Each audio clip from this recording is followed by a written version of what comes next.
Allô, bonjour la famille. J'espère que vous allez bien. Nous, on va super bien. Nous, c'est les entrepreneurs gros bas zéro.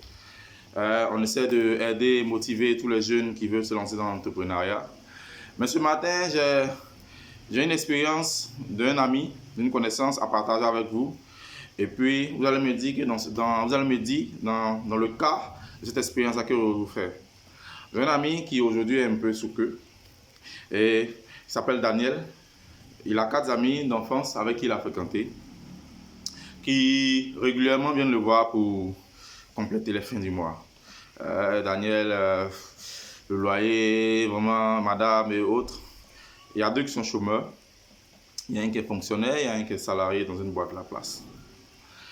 Et Daniel, un jour, a dit, bon, je vais essayer de vous aider. Un à un, il les a pris individuellement. Je vais t'aider.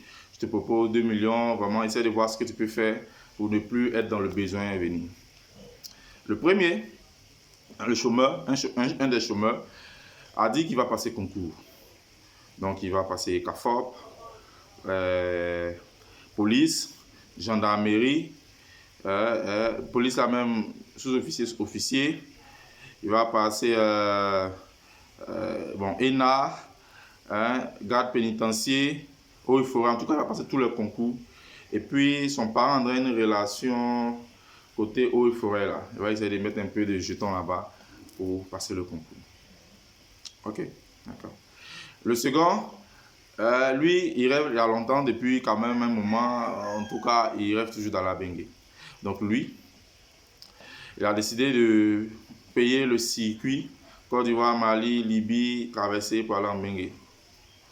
Nos parents, nos ancêtres, que leur âme repose en paix. Les esclaves, comme on a dit, ce n'étaient pas esclaves, on les enchaînait, on les forçait à monter dans des bateaux pour aller en France. Nos parents, ils ont eu un peu la chance. Quand ils ont bac, l'État leur donne une bourse, ils vont étudier en bengue. Nos grands frères, eux, c'était un peu les malauds, ils falsifiaient un peu les papiers et puis ils allaient sur le bengue. Mais nous, aujourd'hui, on paye pour monter dans le bateau où il se peut qu'on meure en bengue. Ce que tu vas faire en bengue là, bon, je ne vais pas rentrer dans la politique, mais tu peux le faire ici. Peut-être à la limite, nos pays sont un peu moins stables. Ok. Maintenant, le fonctionnaire, lui, il a dit qu'il va voir son supérieur. Ah, patron, vraiment, depuis là, je veux te voir. Je vais donner un peu, patron, il faut prendre, tu vas te surveiller. J'ai monté un peu de grade. Ça, c'est un langage chez nous, il faut prendre, tu vas te surveiller. J'ai monté un peu de grade. Bon, c'est pas mal. Et puis, le salarié travaille dans une boîte de la place. Lui, il dit qu'il veut faire maquis. En tout cas, il va faire un maquis, ça donne. Un maquis, ça marche à déjà. Oh, purée. Ça donne, donc lui-même, c'est que ça là, non, chaque jour, il va avoir dans les popotes dedans, il va même plus l'emmerder. Or là-bas, c'est un vrai soulard. C'est un vrai soulard. Pendant jusqu'au 15, c'est mort. C'est pas femme, c'est boisson.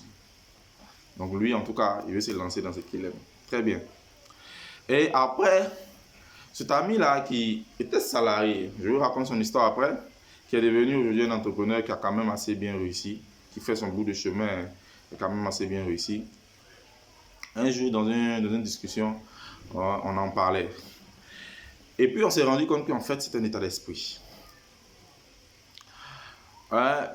Nous lançons chaque fois les entrepreneurs Global Zero, lancez-vous, on a fait un post même où on a dit non, il faut commencer, tout ça et tout, en tout cas, vraiment, il faut commencer. Mais, mon frère, c'est un état d'esprit. Si tu sais que tu n'as pas l'état d'esprit là, pardon, il ne faut pas commencer, pardon, pas commencer. Il faut te former, il faut apprendre ça, ce côté entrepreneurial, il faut apprendre avec quelqu'un. C'est vraiment un état d'esprit. Il y a des difficultés, c'est chaud souvent. C'est vraiment chaud. On nous a parlé des gens qui rentrent et qui ont faim le soir. C'est chaud, mon frère.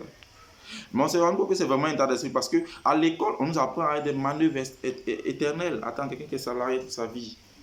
C'est une manœuvre éternelle. Je connais des parents, après la retraite, qui ne savent plus quoi faire. Et comme ça, ils meurent vite. Je ne dis pas que travailler, fonctionner, c'est mauvais. Non, ce n'est pas mauvais. Je pense que normalement, ça doit être l'une des fonctions les plus nobles, être fonctionnaire de l'État. Ça doit être les meilleurs qu'on doit sélectionner. Mais aujourd'hui, c'est pour payer pour rentrer. Donc, c'est un état d'esprit. À l'école, on nous apprend des manœuvres. On ne nous apprend pas à maîtriser l'argent. Regarde. Et même la société nous apprend à être des manœuvres. Quand on est plus jeune, pour les jeunes, ceux qui sont encore au lycée, collège, on nous apprend quoi? En vacances, il faut faire quoi? Pour être choco, il faut voyager, aller voir un parent, il faut s'amuser, il faut se distraire, les colonies, les vacances et autres. En tout cas, les Djoula, je vous salue. C'est un peuple qu'on appelle en Côte d'Ivoire, mais je pense que c'est les Malinqués en gros. Il y en a en Côte d'Ivoire, en Guinée, au Mali, puis je crois un peu au Burkina. S'il y avait, avant que les colons ne découpent l'Afrique comme ils veulent, s'il y avait l'Empire Malinké, ce serait le plus puissant. J'ai plein d'amis malinqués. Hein, mon menuisier. Chaque vacances, congé, son fils vient à côté de lui.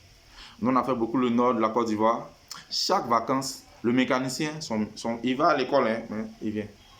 Et même on a des exemples, souvent même en classe. Le père qui est cultivateur, on va tirer l'enfant. Hey, mon ami, aujourd'hui, là, on doit faire but. Allez, votre histoire d'école là. Non. Plusieurs fois, des amis qui sont venus tirer en classe. Mais c'était pas faux quelque part. C'était pas bête quelque part. C'était pour leur apprendre un b.a.-ba de quelque chose qu'il faut faire avec la main. L'école, c'est la meilleure des choses, il faut apprendre. Mais apprendre comme on le montre, je ne suis pas forcément d'accord. Donc, on a constaté que c'était un état d'esprit et qu'on nous apprend à être des manœuvres éternelles. Travaillons. À travailler. Pour que d'autres soient riches et que nous, on travaille. Non. Donc, les entrepreneurs, c'est un état d'esprit. Il faut développer cet état d'esprit. Sur des vidéos comme ce qu'on est en train de faire, sur plein d'autres influenceurs qui en parlent de l'entrepreneuriat, mettez-vous à côté des gens, même si vous travaillez cadeau, pour apprendre, pour développer cet état d'esprit. Sinon, mon frère, ton argent que tu as là, mets en caisse. Comme on aime, il faut aller payer voiture, mais iPhone 12. Bon. En tout cas, c'est un état d'esprit. Et c'est ce que je voulais dire et développer. Et avec Daniel, après, on va partager son expérience. Portez-vous bien. Et tous ceux qui veulent entreprendre, s'il vous plaît, commencez à développer l'état d'esprit. Parce que la société ne nous a pas montré, l'État ne nous a pas montré.